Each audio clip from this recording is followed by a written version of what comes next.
My girlfriend sold my late grandfather's classic Mustang while I was at work to fund her influencer trip. She texted me a picture of her new designer bag, saying, "Treating myself." I replied, "Good, you'll need it for court." Then I canceled her credit cards and reported the car stolen. I'm sitting in my garage, staring at the empty space where my grandfather's car should be. It's a 1967 Ford Mustang, cherry red, and it was his pride and joy. He left it to me when he passed away 3 years ago, and I've spent nearly every weekend since then working on it. It wasn't just a car, it was my last real connection to him. The smell of the old leather and gasoline was the smell of my childhood. Yesterday, that space was filled. Today, it's just a few oil stains on the concrete and a gaping hole in my life. My girlfriend Jenna, 33, and I have been together for 4 years, living together in my house for the last 2. I'm 36, I own a small contracting business, and I work with my hands. Jenna is a social media content creator, which mostly means she takes pictures of expensive things and posts them online. I never really got it, but I supported her. I paid the mortgage and the bills so she could focus on building her brand. Looking back, I was a fool, an absolute blind fool. The signs were there. She always called the Mustang that dusty old thing, and complained about how much space it took up. She'd ask why I wasted my weekends tinkering with junk instead of taking her to brunch. I always just brushed it off. I thought she was just different, that she didn't understand the sentimental value. I never imagined she could do something like this. This morning, I left for a job site at 6 a.m., same as any other day. Jenna was still asleep. Around noon, my phone buzzed. It was a picture from her. She was posing in front of some fancy-looking hotel lobby, holding a brand new designer handbag that costs more than my monthly mortgage payment. The text read, "Finally treating myself to something nice. This influencer life is paying off." I just replied, "Looks nice." I was busy, trying to manage a concrete pour before the rain started. I didn't think much of it. I got home around 7 p.m., exhausted and covered in dust. The house was quiet. I figured Jenna was out with her friends, celebrating her new bag or whatever. I showered, made a sandwich, and went out to the garage to work on the Mustang's carburetor for an hour before bed. And it was gone. The first thing I felt was confusion. My mind just couldn't process the empty space. I thought maybe it had been stolen. I ran back inside, heart pounding, ready to call the police. That's when I saw the envelope on the kitchen counter. My name was written on it in Jenna's loopy handwriting. Inside wasn't a letter. It was a check for $5,000 and a short, scrawled note. "Hey babe, had an amazing opportunity come up for a brand trip to Miami, but I was short on funds. I know you've been wanting to clear out the garage anyway, so I took care of it for you. A guy my friend knows buys old cars and he gave me a great deal. Using the money for the trip and my new bag. I even left you some of the profit. See you in a week. Love, Jay." I read it 3 times. The words swam in front of my eyes. She sold my grandfather's car, for a trip, for a handbag, and she thought leaving me $5,000, a fraction of its actual value, would make it okay. Something inside me didn't just break, it turned to ice. The hurt was there, deep and heavy, but on the surface, all I felt was a cold, sharp clarity. This wasn't a misunderstanding. This was a betrayal on a level I couldn't have imagined. I walked back to the kitchen, picked up my phone, and looked at the picture she'd sent me again. Finally treating myself to something nice. I typed out a new reply. "Good, you'll need it for court." Then I did 3 things. First, I called my bank. I reported every single one of our joint credit cards as stolen. I explained that my partner had made a significant fraudulent transaction and left the state. They immediately froze the accounts. Her access to my money was gone. Second, I called the non-emergency police line and reported the car as stolen. I explained that my girlfriend had sold it without my permission, that the title was solely in my name, and that I had a note from her admitting to the act. They took my report seriously and said they would open an investigation. Third, I logged onto her social media. There it was. Her profile was full of pictures from Miami. Her and her equally vapid friends drinking cocktails on a rooftop bar, posing on the beach. She'd tagged the brand that was supposedly sponsoring her trip. Out of curiosity, I sent the brand a polite message, asking if they were collaborating with Jenna. 5 minutes later, they replied, We have no record of this person. We do not work with influencers who have such a small following. This is likely a fake brand trip. So she lied about that too. She sold a piece of my family, a piece of my soul, for a fake vacation to impress people on the internet. I packed every single thing she owns into trash bags. Her designer clothes, her makeup, her ring lights, all of it. It's all sitting by the front door. I've already called a locksmith. He's on his way over to change the locks on my house. She thinks she'll be back in a week. She has no idea that the life she had here is already gone. She didn't just sell a car, she sold our future. And now, she's going to have to pay for it. Update 1. 48 hours later. The last 2 days have been a blur of legal paperwork and cold, hard fury. Thank you all for the comments and messages. It helps to know I'm not crazy for reacting this way. The locksmith came and went on the first night.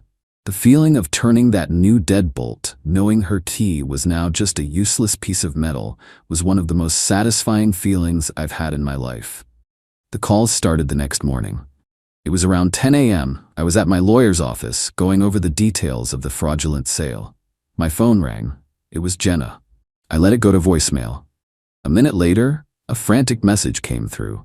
Mark? What is going on? My card just got declined at the hotel. I tried the other one, and it didn't work either. This is so embarrassing. Call me back right now. I didn't. Instead, I forwarded the voicemail to my lawyer, who had a good chuckle. He confirmed that since the title was solely in my name and I had her handwritten note, we had a very strong case for felony theft and fraud. The police had already entered the car's VIN into the National Stolen Vehicle Database. The real fireworks started about 6 hours later. I got a call from a number I didn't recognize. It was one of her friends, Tiffany. The one who apparently knew a guy who buys old cars. Mark, what is your problem? She shrieked into the phone. Jenna is stranded. The hotel kicked her out because her payment didn't go through. You can't just cut her off like that. I kept my voice calm and even. Tiffany, you participated in the theft and sale of my private property. I'd be very careful about what you say next. The police have your name as a person of interest in an active investigation. The silence on the other end was beautiful. I could practically hear the gears turning in her head as she realized she was in serious trouble. She mumbled something about not knowing and hung up. Jenna's social media posts stopped abruptly. The glamorous pictures of Miami nightlife were replaced by a wall of silence. I can only imagine the panic that was setting in. No money, no hotel, and now her friends were likely backing away, not wanting to get dragged into a police investigation. This morning, the other shoe dropped. I got a call from a detective. They had located the car.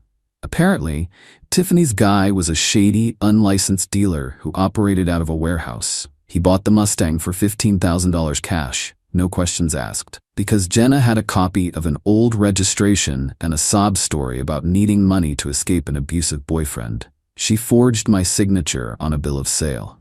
The dealer, now facing his own legal issues for purchasing stolen property, had already sold the car to a legitimate classic car collector in another state.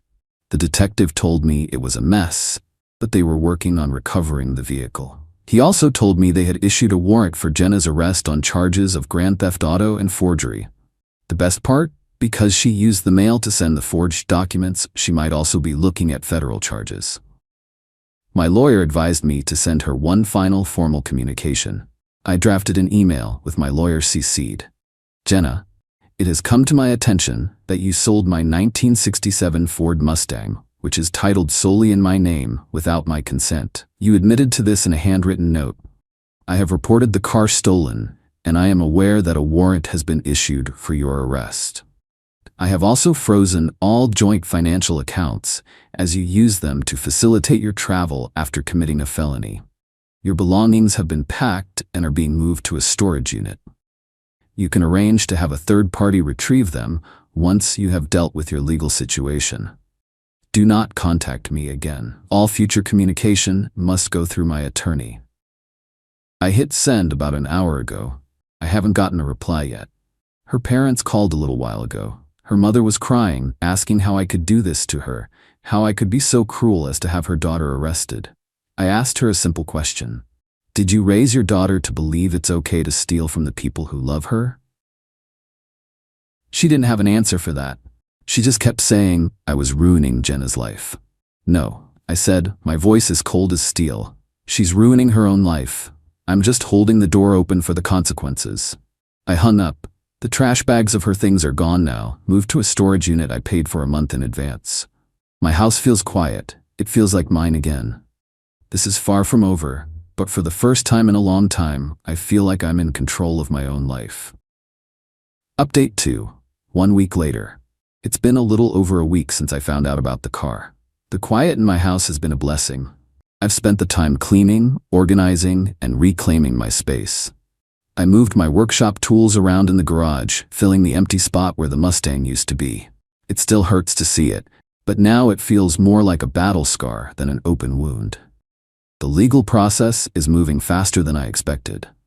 Jenna, realizing she had nowhere else to run, turned herself in to the police in Miami. Her parents had to fly down and post her bail.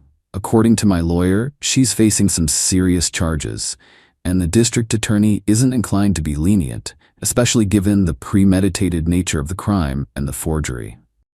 The smear campaign I was expecting has begun, but it's been laughably ineffective. Some of her influencer friends started posting vague things on social media about toxic men and financial abuse, trying to paint me as the villain who cut off his poor, innocent girlfriend for no reason.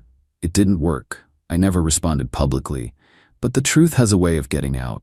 The story of her stealing and selling a classic car to fund a fake vacation is just too specific, too wild to be spun any other way. People who know me, who know how much I loved that car and my grandfather, immediately knew her story was nonsense. The few mutual acquaintances who reached out to me got the simple, unvarnished truth. Most of them were horrified on my behalf. Jenna's parents tried to intervene again. Her father, a man who has never once shown me a shred of respect, called me and offered to make this right. His version of making it right was for me to call the DA and drop the charges. In return, he would pay me back for the car. I asked him what he thought the car was worth. He confidently said, well, she got $15,000 for it, so let's say $20,000 for your trouble. I laughed. I actually laughed out loud. That car, in its current state of restoration, was conservatively valued at over $50,000. Fully restored, it would be closer to $80,000, but its sentimental value is something you couldn't possibly understand. So, no, I will not be dropping the charges. He started yelling then, calling me ungrateful, saying I was throwing away a 4-year relationship over a stupid car. You're right, I said. I am throwing away a 4-year relationship, but it's not over a car. It's over the fact that your daughter is a thief and a liar who values a handbag more than my family, my trust, and my heart. The car was just the weapon she used to prove it. I hung up before he could respond. The best development came yesterday. The classic car collector who bought the Mustang was contacted by investigators. He's a wealthy guy who is passionate about cars and has a reputation to protect. He was furious that he had been sold a stolen vehicle and was incredibly cooperative. He has lawyers of his own, and they are now coming after the unlicensed dealer who sold it to him. That dealer in turn is flipping on Jenna and Tiffany, offering to testify against them in exchange for a lighter sentence for his own shady practices. It's a beautiful cascade of consequences. My lawyer is confident we will get the car back. It's currently being held as evidence, but the title is clear, and my ownership is not in dispute. It's just a matter of time. I received a letter in the mail yesterday. It was from Jenna, sent from her parents' house. It was 6 pages long, full of excuses and blame. She was stressed. She felt neglected. I was always working. I didn't appreciate her. The trip was a chance for her to feel independent. She thought I'd be proud of her for being so resourceful. She never thought I'd react this way. Not once in those 6 pages did she write the words, I am sorry. It was all about how my reaction was hurting her. Her reputation was ruined. She could go to jail. It was all my fault for overreacting. I didn't reply. I just added the letter to the growing file of evidence for my lawyer. She still doesn't get it. She still thinks she's the victim. Some people are just incapable of seeing the wreckage they create. They just walk away from the fire and complain about the smoke. Final update, 3 months later. It's been 3 months, and the dust has finally settled. I'm writing this from my garage, and for the first time in what feels like an eternity, I'm not staring at an empty space. The Mustang is home. Getting it back was an ordeal. It was transported from 2 states away, and there was some minor damage from being moved around so much, but it's here. It's mine. The moment the flatbed truck rolled up my driveway and unloaded that beautiful piece of machinery, I felt a sense of peace I hadn't felt in years. It was over. I had won. The legal battle ended not with a bang, but with a plea deal. Faced with overwhelming evidence, the note, the forged bill of sale, the testimony from the dealer, and Tiffany, who turned on her instantly to save her own skin, Jenna had no choice. She pleaded guilty to felony theft and forgery. She managed to avoid jail time, which I was initially angry about, but her sentence was severe in other ways. She got 5 years of probation, a permanent felony record, 200 hours of community service, and was ordered to pay full restitution. Not the $15,000 she got for the car, but the court-appraised value of $55,000. Her father paid it. He had to take out a second mortgage on his house to write that check. The look on his face when he handed it to my lawyer was, I'm told, a perfect picture of defeated arrogance. That check didn't just represent the value of the car. It represented the total cost of his daughter's entitlement. Jenna's life, from what I hear, has completely unraveled. Her influencer career is a joke. The scandal of her arrest and conviction became a small local news story, and the details were humiliating. Her brand is now permanently associated with theft and deceit. Her social media is a ghost town. Her friends, especially Tiffany, abandoned her. She had to sell the designer bags and clothes to help pay her legal fees. She's living back at home with her parents, working a retail job at the mall. There's a certain poetic justice in that. The woman who sold a piece of my soul for a life of luxury is now folding sweaters for minimum wage. I never spoke to her again. Her lawyer tried to arrange a meeting for her to apologize in person, likely a tactic to get me to speak on her behalf at sentencing. I refused. An apology without accountability is just manipulation. I had nothing left to say to her. I used the restitution money to finish the Mustang's restoration. I hired the best shop in the state to do the bodywork and paint, and I've spent my weekends meticulously rebuilding the engine. It's more beautiful now than my grandfather ever could have dreamed. Every time I turn the key and hear that engine roar to life, it feels like a victory. It's a symbol that you can't break something that's built on a solid foundation. My life is better now, quieter, more authentic. I've started dating someone new. A woman who actually asks questions about the car and listens with genuine interest. A woman who understands that some things are worth more than money.